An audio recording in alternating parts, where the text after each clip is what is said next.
Oi pessoal, tudo bem? Cá estamos nós novamente, dessa vez para dar continuidade ao nosso estudo com o capítulo 17 desse livro.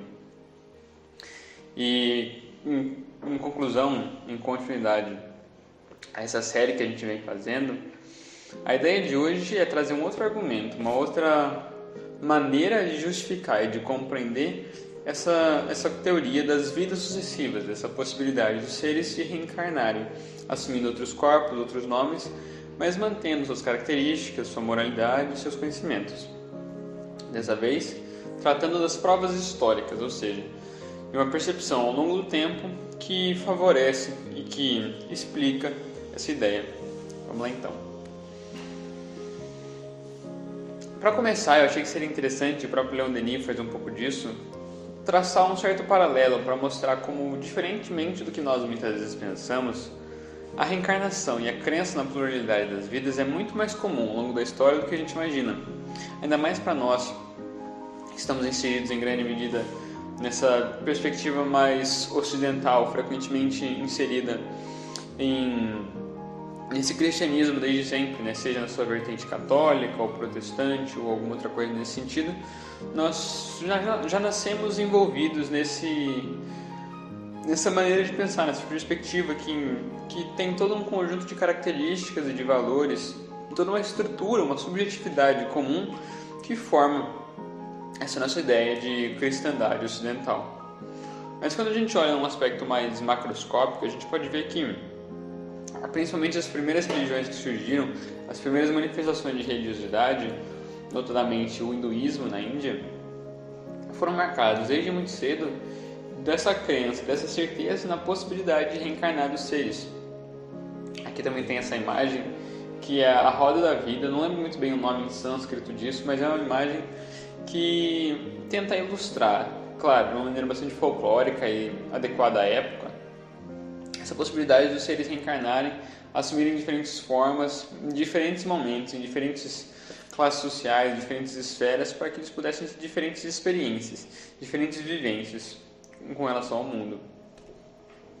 Uma característica também que é perceptível nessa obra é a presença de vários animais, que denotam uma possibilidade da metempsicose, que era uma crença na época de que o ser, caso não tivesse os melhores hábitos, ou se não conseguisse desenvolver uma moralidade muito boa, estaria fadado a reencarnar em animais. O que é um ponto do qual o espiritismo diverge dessas ideias, mas como o próprio Leon Denis aponta, isso acaba por ser quase que marginal quando se compara com todas as outras consequências que a similitude dessas duas crenças nos traz. Depois, a gente tem o budismo, que não é exatamente, ou melhor dizendo, que seu caráter enquanto religião é questionável, uma vez que não possuem um conjunto de práticas, uma institucionalização e coisas nesse sentido, mas para todos os fins nós podemos tratá-lo como uma escola de pensamento, como um conjunto teórico e filosófico, que acaba por servir não exatamente como religião, mas ocupa um papel semelhante na vida dos seres.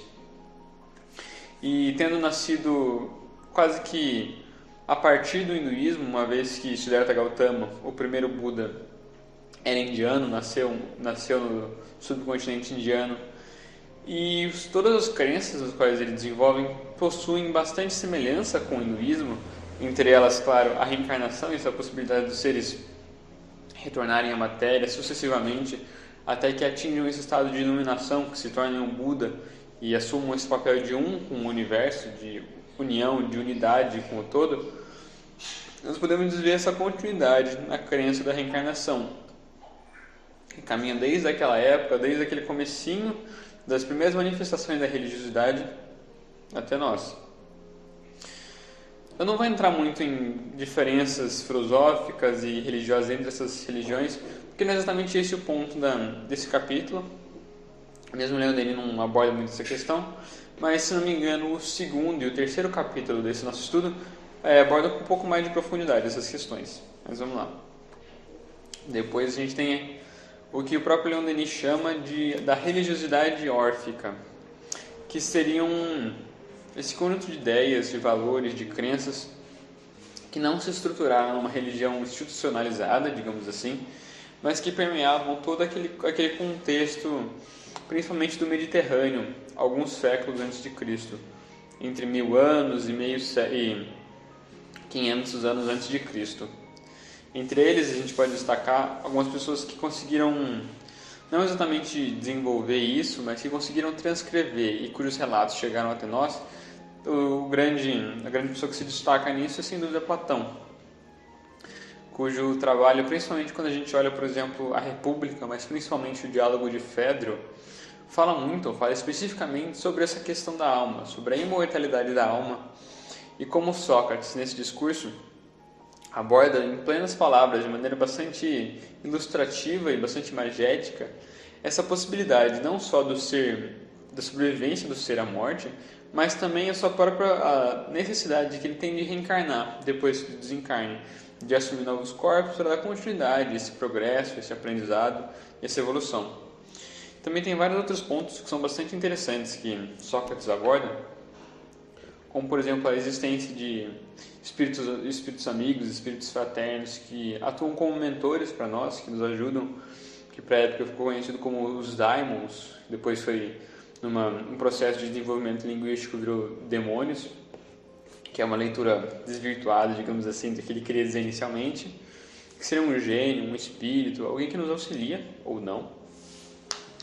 Mas também tem a própria questão da teoria das reminiscências, desenvolvida por Platão, na qual ele fala que muitos dos nossos conhecimentos não são, na verdade, conhecimentos aprendidos nesse momento, mas sim é um processo em que o ser consegue revisitar aquela carga de memória, de aprendizados que ele já possuía no passado. Mas, dando continuidade a isso, a gente chega no zoroastrismo, que faz uma profunda ruptura com essas outras crenças, com essas outras ideias que a gente veio tratando até aqui, exatamente porque não acredita na possibilidade de reencarnação. E ele está aqui exatamente para mostrar como essa crença de uma vida só acaba por ser uma exceção e não a regra no contexto geral. O zoroastrismo surgiu através do primeiro profeta, digamos assim, ou historicamente, a pessoa que é apontada como primeiro profeta, que é Zoroastro ou Zaratustra, dependendo das tradições. Inclusive Nietzsche escreveu aquele livro sobre ele, né? Assim dizia Zaratustra, que é a mesma pessoa do Zoroastro.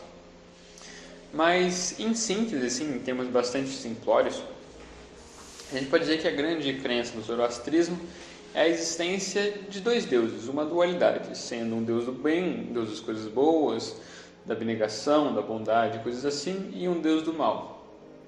E esses deuses vigiriam numa eterna disputa, uma disputa quase que dialética, guerreando e disputando entre si, para ver quem conseguia vencer e assumir o controle total sobre a Terra, instaurando um reino do bem, um reino bom, ou um reino inteiramente mal, dependendo de quem vencesse.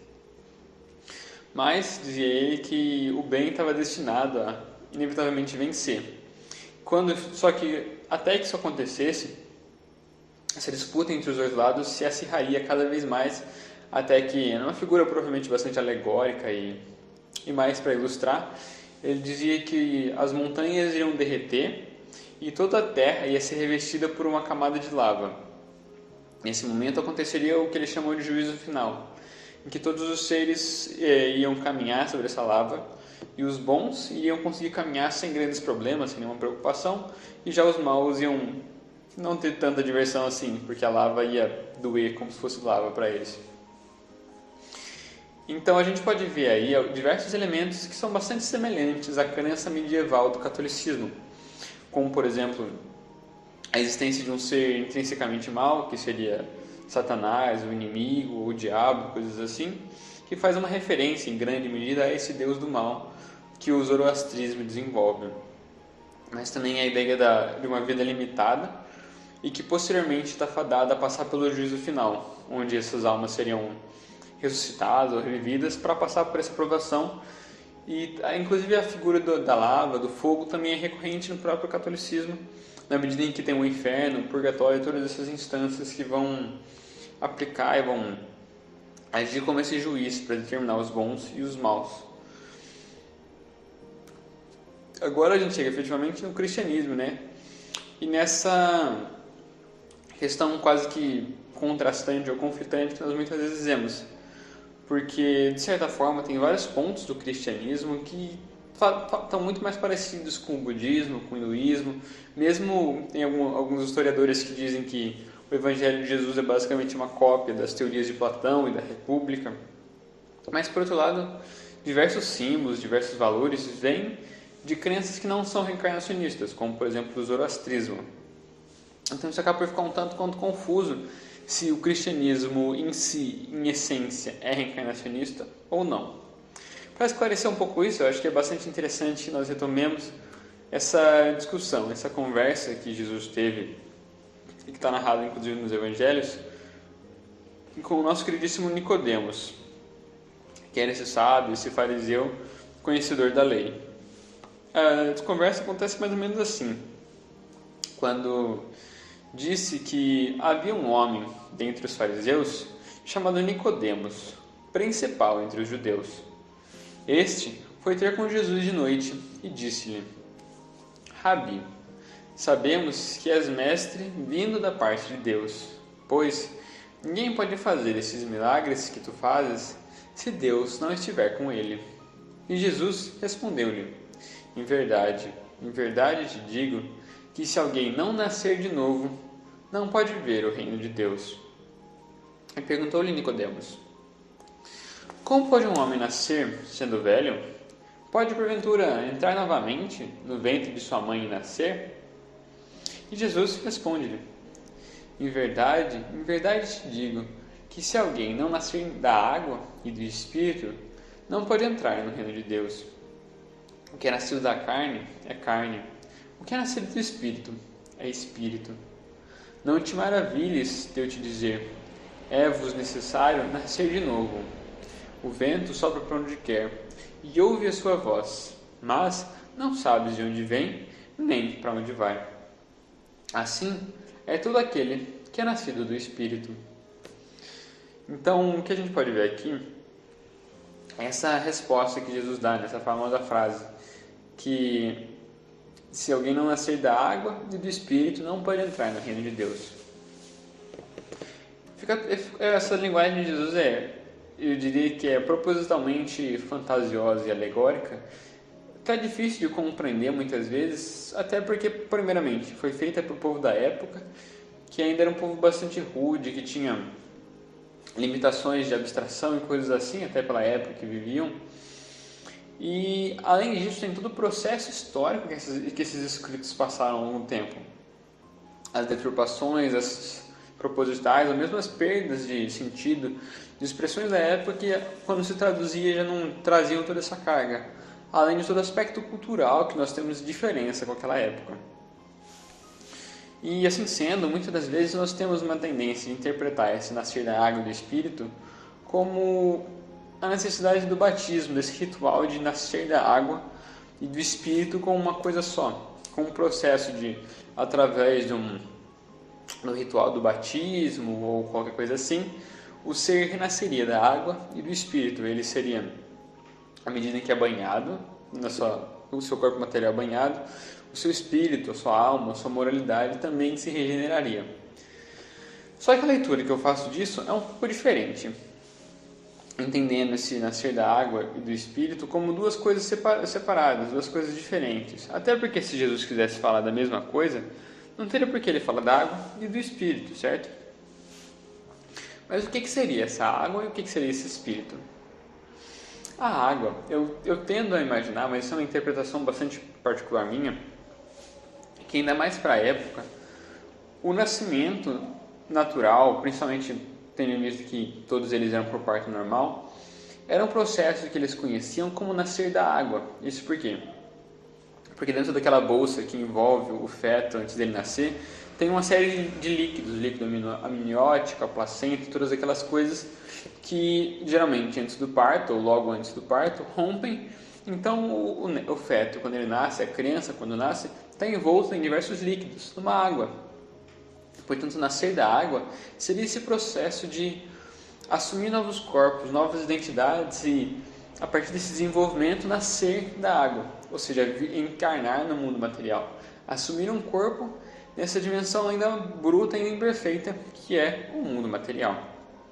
Já nascer do espírito é uma fala muito mais metafórica que aponta o renascimento do espírito como um processo de regeneração, de deixar de lado o velho eu, os velhos práticos, os velhos hábitos, os velhos dogmas e preconceitos e assumir novos valores. Um ser regenerado que consegue reconstruir, renascer dessas cinzas morais, digamos assim, e construir um porvir melhor. Nesse sentido, esses seriam os significados que eu daria para nascer da água e nascer do espírito como duas coisas que são diferentes, mas que são necessárias, que trabalhem junto para que se possa atingir esse reino dos céus, que na verdade não é um lugar físico, não é um campo, assim, um monte de nuvem com uma plaquinha escrita na frente, reino dos céus, uma porta, portões de ouro, coisas assim. É muito mais um estado de satisfação, um estado de espírito, um estado mental que constrói ao seu redor todo um ambiente de benevolência, de paz, de fraternidade, de bem-estar. Mas, a partir disso, a gente pode entender que é necessário que haja esse renascimento nas duas esferas, nas duas instâncias, porque somente através dos renascimentos da água, ou seja, das vindas do homem para o mundo material, é que ele vai poder atingir essa regeneração, esse renascimento do espírito. Porque se não houverem uma série de novas oportunidades de se regenerar, de trabalhar, de aprender, de crescer e se desenvolver, não pode haver esse renascimento do espírito. Porque o renascimento do espírito é diretamente conectado a essas novas experiências, essas novas vivências, essa regeneração que a matéria, que a carne nos oferecem. Mas dando continuidade, tem o capítulo 14 do livro Boa Nova, que é a psicografia de Humberto de Campos, por Chico Xavier, que consegue desenvolver um pouco mais esse aspecto da conversa de de Nicodemos, com Jesus, e ela também consta no Evangelho segundo o Espiritismo, no capítulo 4, também item 4. Claramente, isso aqui é uma síntese, então eu tive que sintetizar bastante, simplificar para caber no nosso tempo, mas recomendo fortemente que vocês acompanhem nesses dois outros lugares, e mesmo nos Evangelhos mesmo. Também é um bom lugar para procurar. Mas agora a gente vai entrar um pouco mais numa parte mais escrita, em alguns trechos que Leon Denis trouxe, que eu achei interessante que nós comentássemos. Entre eles dizendo essa abertura de capítulo, em que ele diz que o estudo atento da história dos povos não nos mostra só o caráter universal da doutrina palingenésica. Permite-nos também acompanhar o encadeamento grandioso das causas e dos efeitos que repercutem através dos tempos na ordem social. Vemos, sobretudo, que esses efeitos renascem de si mesmos e retornam a seu princípio. Eles encerram os indivíduos e as nações nas malhas de uma lei inevitável. Então ele começa dizendo que ao longo da história a gente pode ver vários elementos, várias evidências dessa doutrina palingenésica, que é basicamente uma doutrina que acredita na possibilidade do ser reencarnar, assumir novos corpos, ou seja, a doutrina da reencarnação, que foi um pouco disso que a gente fez no começo dessa síntese. A gente falou do hinduísmo, do budismo e de várias outras vertentes religiosas que compartilhavam dessa crença. Mas agora a gente vai falar um pouco sobre esse encadeamento grandioso de causas que ele nos traz, entendendo que da mesma maneira que as pessoas, os indivíduos, colhem aquilo que plantam, os povos, como ele diz, as nações, também possuem uma espécie de responsabilidade comum, coletiva. À medida que, ao mesmo tempo que o ser é responsável pelos seus atos, ele também tem, claro que em menor escala, mas ainda assim, responsabilidade pelos atos da comunidade. Primeiro, porque muitas vezes é atuante neles, mas mesmo quando não é, o próprio fato de não ser já é um ato, O próprio fato dele não se engajar efetivamente em algumas das mudanças que acontecem na sociedade já é atuar de certa maneira, já é ou ser conivente ou ser silencioso perante certas coisas, sejam elas boas ou ruins, e portanto assume certa responsabilidade nos méritos e nos vícios, nas ilusões provocadas por uma população. Continuando, ele nos diz que, sob este ponto de vista, as lições do passado são surpreendentes. O testemunho dos séculos reveste-se de um caráter majestoso, que impressiona até o homem mais indiferente. Demonstra-nos a irresistível força do direito. Tudo mal realizado, o sangue que se fez correr, as lágrimas provocadas, recaem, cedo ou tarde, fatalmente, sobre seus atores, indivíduos ou coletividades. Os mesmos fatos culposos, os mesmos erros, acarretam semelhantes consequências nefastas. Assim sendo, podemos dizer que, para os povos, como para os indivíduos, existe uma justiça. No que concerne aos povos, acabamos de vê-la manifestar-se no encadeamento dos fatos. Como indivíduo, não acontece o mesmo. Não conseguiríamos seguir-lhe a marcha, principalmente porque sua ação, em vez de ser imediata, só se executa a longo prazo. A reencarnação, a volta ao cerne, a sombria capa da matéria que recobre a alma e provoca o esquecimento, ocultam-nos a sucessão de causas e efeitos. Porém, nós o vimos, particularmente nos fenômenos do transe, desde que possamos levantar o véu, estendido sobre o passado, e ler o que está gravado no fundo do ser humano, então, na adversidade que se abate sobre ele, nas grandes dores dos revés e nas aflições pungentes, somos constrangidos a reconhecer a ação de uma causa anterior, de uma causa moral, e a inclinar-nos à majestade das leis que presidem o destino das almas, das sociedades e dos mundos. Portanto, assim, a gente pode perceber essa escala mais macroscópica, tanto da vida do ser, como também da vida dos povos. Porque nessa concepção limitada, numa só vida, numa só existência que nós temos, essa nossa percepção do grande destino do mundo, da sociedade e das nações, acaba por ser muito limitada. Porque nós tendemos a ver, primeiro, só na perspectiva de nossa própria existência, né? Limitar todos os acontecimentos do mundo em um intervalo de menos de um século, que é a existência humana. Mas quando a gente começa a perceber essa possibilidade, melhor dizendo, essa necessidade de se reencarnar, essa perspectiva acaba por ficar um pouco mais ampla, porque a gente percebe que nós somos responsáveis não só pelo momento agora, pelo instante que experimentamos, mas também pelo porvir no qual nós nos inseriremos, uma vez que somos responsáveis pela própria formação da nossa sociedade, das mudanças que acontecem com ela, as correções dos erros do passado e também a produção do bem-estar futuro.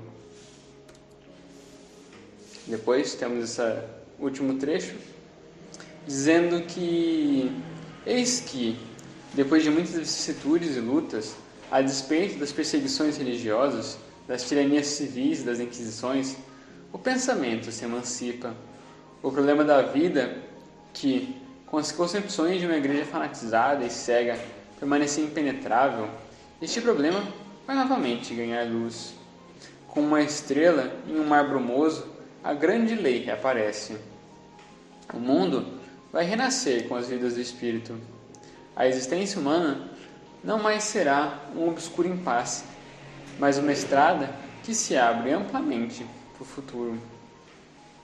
Ou seja, a grande consequência de todos esses valores, todas essas ideias que aos poucos começam a ser percebidos, é que o indivíduo percebe uma responsabilidade maior sobre si, na medida em que é responsável por si mesmo, mas também, até certo ponto, de uma certa maneira, pelo porvir, pelo aquilo que acontece depois, porque é co-criador da sociedade e do mundo em qual se encontra.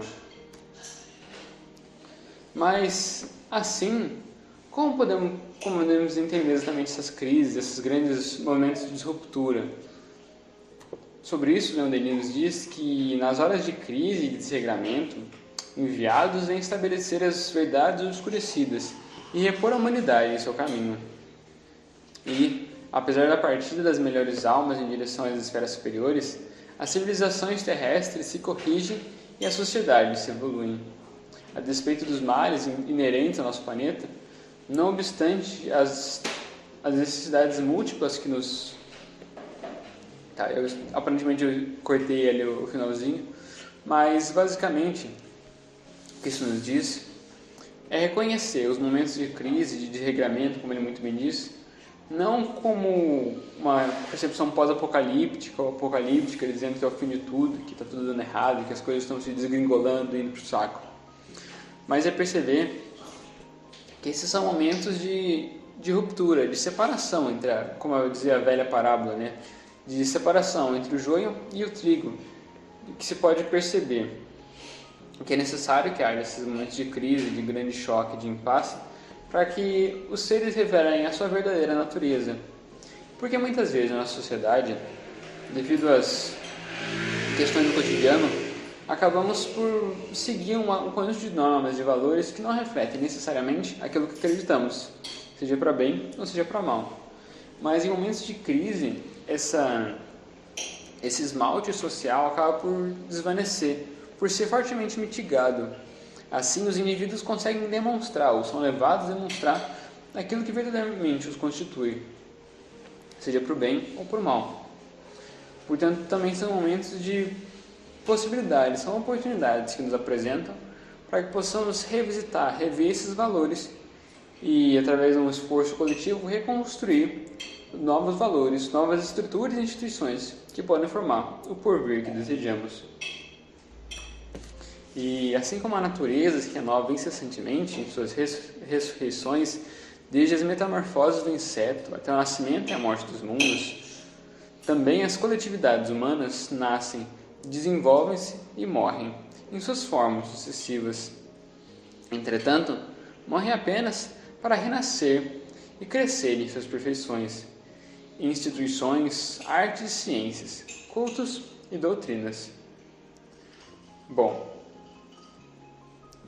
que nós possamos usar esse momento, né, de crise que nós experimentamos, de incertezas, de desorientação, como um processo, como um momento de decisão, de tomada de ação, para reconhecer exatamente quais são os problemas, quais são os desafios que nós experimentamos e de que maneira nós, de maneira coletiva, mas também agindo a nível individual, podemos superá-los e construir um porvir que assim queremos. Mas nosso capítulo vai ficando por aqui e nos vemos na próxima. Tchau!